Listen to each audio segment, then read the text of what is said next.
Assalamualaikum warahmatullahi wabarakatuh.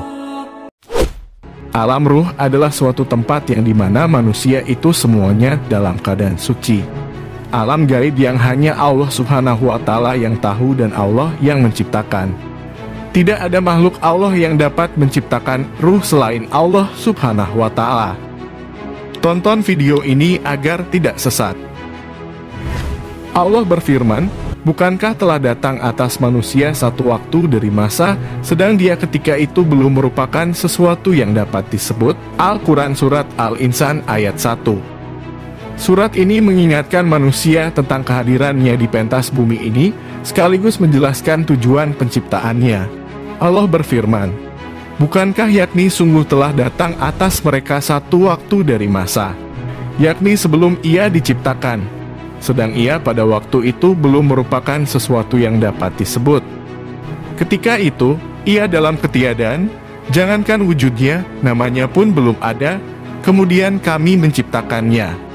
Dan Allah Subhanahu wa Ta'ala juga berfirman di dalam Al-Quran, "Dan ingatlah, ketika Tuhanmu mengeluarkan keturunan anak-anak Adam dari sulbi mereka, dan Allah mengambil kesaksian terhadap jiwa mereka. Seraya berfirman, 'Bukankah aku ini Tuhanmu?' Mereka menjawab, 'Betul engkau Tuhan kami menjadi saksi. Kami lakukan yang demikian itu agar di hari kiamat kamu tidak mengatakan, sesungguhnya kami, Bani Adam, adalah orang-orang yang lengah terhadap ini.'" Keesaan Tuhan. Al-Quran Surah Al-A'raf ayat 172. Inilah ayat yang menjelaskan tentang pertanyaan Allah kepada manusia saat manusia berada di alam ruh. Allah bertanya pada manusia yang masih dalam keadaan ruh tersebut, atau lebih jelasnya, yaitu meminta pengakuan manusia melalui potensi yang dianugerahi Allah Subhanahu wa Ta'ala, yaitu akal. Berkaitan dengan ayat ini, Rasulullah Shallallahu Alaihi Wasallam bersabda dalam sebuah hadis, ketika Allah menciptakan Adam, Dia mengusap punggungnya, maka dari punggung itu setiap ruh yang menyerupai biji atom berjatuhan. Yang Dia, Allah, adalah penciptanya sejak itu sampai hari kiamat kelak. Hadis riwayat Imam Tirmizi. Allah berfirman, "Bukankah aku Tuhan pemelihara kamu dan yang selalu berbuat baik kepadamu?" Ketika mereka ada di alam ruh, mereka menjawab, "Benar. Kami menyaksikan bahwa Engkau adalah Tuhan kami dan menyaksikan pula bahwa Engkau Maha Esa." Dari Ubay bin Ka'ab, ia mengatakan, mereka, ruh tersebut, dikumpulkan, lalu dijadikan berpasang-pasangan, baru kemudian mereka dibentuk. Setelah itu mereka pun diajak berbicara, lalu diambil dari mereka janji dan kesaksian, "Bukankah aku Tuhanmu?" Mereka menjawab, "Benar. Sesungguhnya aku akan mempersaksikan langit 7 tingkat dan bumi 7 tingkat untuk menjadi saksi terhadap kalian, serta menjadikan nenek moyang kalian Adam sebagai saksi, agar kalian tidak mengatakan pada hari kiamat kelak, kami tidak pernah berjanji mengenai hal itu. Ketahuilah bahwasanya tiada Tuhan selain aku semata, tidak ada Rob selain diriku, dan janganlah sekali-kali kalian mempersekutukanku. Sesungguhnya aku akan mengutus kepada kalian para rasulku yang akan mengingatkan kalian perjanjianku itu.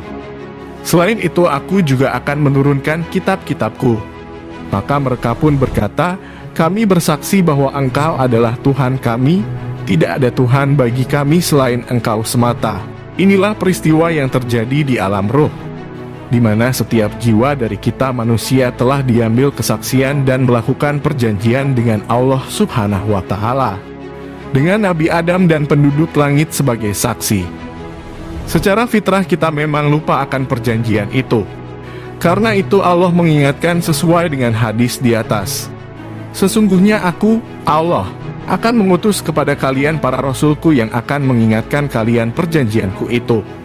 Allah berfirman dalam surah Al-Hadid ayat 8, "Dan mengapa kamu tidak beriman kepada Allah, padahal Rasul menyeru kamu supaya kamu beriman kepada Tuhanmu? Dan sesungguhnya Dia telah mengambil perjanjianmu jika kamu adalah orang-orang yang beriman." Karena itu kenyataan yang harus dihadapi oleh setiap manusia adalah, sesungguhnya tidak ada satu jiwa pun yang lahir ke dunia, kecuali Allah telah mengambil perjanjian dan kesaksian mereka ketika di alam roh, bahwa Allah adalah Tuhan mereka. Dan Allah melakukan hal ini agar mengujinya dalam kehidupan dunia, agar pada hari akhirat nanti tidak ada satupun manusia yang akan mengingkari tentang keesaan Allah, atau agar tidak ada alasan manusia untuk mengatakan bahwa mereka mengikuti agama dari bapak dan nenek moyang mereka, sehingga mereka hidup di dunia dengan menyekutukan Allah. Yang dimaksud dengan perjanjianmu ialah perjanjian ruh Bani Adam sebelum dilahirkan ke dunia, bahwa dia mengakui, naik saksi, bahwa Tuhannya ialah Allah, seperti disebutkan dalam Al-Quran Surat Al-A'raf ayat 172. Perjanjian yang dimaksud tiada lain adalah kesaksian dari ruh manusia bahwa Allah adalah Tuhan manusia dan Allah adalah Yang Maha Esa. Sebelum setiap manusia lahir ke dunia, Allah telah mengambil kesaksian dari setiap jiwa atau ruh manusia. Itulah secara garis besar yang dapat dipaparkan dari apa yang terjadi di alam ruh, yaitu sebelum kita ditiupkan ke alam rahim yang kemudian lahir ke dunia, yang disebut alam dunia. Semoga kita semua meyakini dari apa yang telah Allah Subhanahu wa Ta'ala nyatakan dalam Al-Quran, dan telah pula Rasul ingatkan dalam hadits tentang perjanjian kita tersebut. Dan semoga kita selalu menjadi orang-orang yang memegang teguh perjanjian tersebut. Wallahu a'lam bishawab. Sahabat petunjuk Islam, mari kita awali hari ini dengan sedekah kebaikan dengan cara like, komen, share, dan subscribe. Mudah-mudahan kajian ini bermanfaat. Wassalamualaikum warahmatullahi wabarakatuh.